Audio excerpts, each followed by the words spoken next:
আমি প্রথম দিন থেকে যে ঐক্যবদ্ধ হয়ে কাজ করতে চাই। ইনশাল্লাহ আমরা ঐক্যবদ্ধ থাকবো, ঐক্যবদ্ধ হয়ে কাজ করবো। আমরা পরিস্থিতি ইনশাল্লাহ আমাদের এখানে এখনো ভালো আছে। আমরা এটা আল্লাহর কাছে শুকরিয়া, আলহামদুলিল্লাহ। আর আমি ব্যক্তিগতভাবে চাচ্ছি যে এখানে নির্বাচনের পরিবেশটা যাতে সুন্দর থাকে, আমাদের মধ্যে কোনো রকম ভুল বোঝাবুঝি কেউ যাতে সৃষ্টি করতে না পারে। তবে ইদানিং একটি সমস্যা হয়েছে যেটি দিয়ে অনেকে ভুল বোঝার সৃষ্টি করতে চায়। সে হচ্ছে বড় বড় এই এলাকা দিয়ে বড় বড় কাভার্ড ভ্যানগুলি যায়, তারা অনেক জায়গায় অনেকের ব্যানার, আমারও অনেক ব্যানার ছিঁড়েছে বিভিন্ন প্রার্থীর। এই জন্য দেখা যায় অনেক প্রার্থীর মধ্যে একটা ভুল বোঝাবুঝি তৈরি হচ্ছে। কিন্তু আসলে এটি রাত্রেবেলায় তো আসলে আমরা কেউ থাকি না, প্রার্থী সমর্থকরা থাকে না, তো প্রচুর এরকম ব্যানার ছিঁড়ে যাচ্ছে।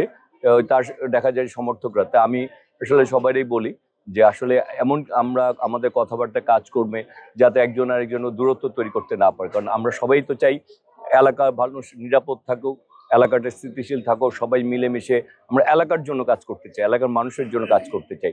সেই ক্ষেত্রে আমাদের মধ্যে যাতে কেউ দূরত্ব তৈরি করতে পারে, আমাদের দ্বারা যাতে অন্যরা ক্ষতিগ্রস্ত না হয়, এবং আমাদের কারণে আমাদের কথাবার্তা কাজকর্মের কারণে যাতে এলাকার ঢাকা নয়ের সবুজবাগ খিলগা মুগদার মানুষের মধ্যে যাতে অস্থিতিশীল বা মানুষের একটা ভয় এরকম কোনো কাজ না হয়। কারণ আমরা তো সবাই চাই এলাকার উন্নয়ন, আমরা সবাই চাই এলাকার নিরাপদ, আমরা চাই একটি গণতান্ত্রিক বাংলাদেশ, আমরা চাই একটা ভোটাধিকার বাস্তবায়নের বাংলাদেশ।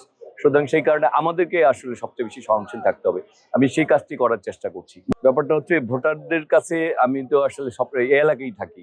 আমি যে বাড়িতে এখন থাকি 54 বছর এই বাসাতেই থাকি, এই বাসায় বড় হয়েছি। 38 বছর এই এলাকায় রাজনীতি করে, এই এলাকাতে অলিতে গলিতে ঘুরেই বড় হয়েছে, সবার সাথে আমার একটা সামাজিক ব্যক্তিগত রাজনীতি। তা এলাকার লোকজন খুশি যে এলাকার একটা ছেলে পেয়েছে দীর্ঘদিন পর, যে একটা দল তাকে নমিনেশন দিয়েছে ধানের শীষ প্রতীকে। ভোটাররা স্বতঃস্ফূর্ত সাড়া দিচ্ছে। তবে আমরা ভোটারদেরকে বলছি যে আসলে আমাদের দায়িত্ব হচ্ছে আগামী ভোটের নির্বাচন অংশগ্রহণ করে, কারণ অনেক ত্যাগের বিনিময়ে, অনেক রক্তের বিনিময়ে আমরা এই ভোটটা পেয়েছি।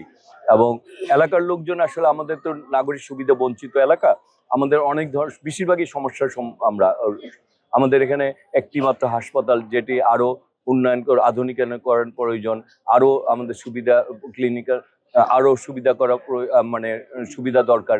আমাদের মাঠগুলিকে আরো উন্নত করা দরকার, নতুন নতুন আমাদের রাস্তাঘাটের সংস্কার প্রয়োজন, আমাদের জলবদ্ধতার সমস্যা হচ্ছে, আমাদের গ্যাসের বড় একটা সমস্যা। মানুষ এগুলি থেকে আসে পরিত্রাণ চায়। আমি প্রথম দিন থেকে যে ঐক্যবদ্ধ হয়ে কাজ করতে চাই। ইনশাল্লাহ আমরা ঐক্যবদ্ধ থাকবো, ঐক্যবদ্ধ হয়ে কাজ করবো।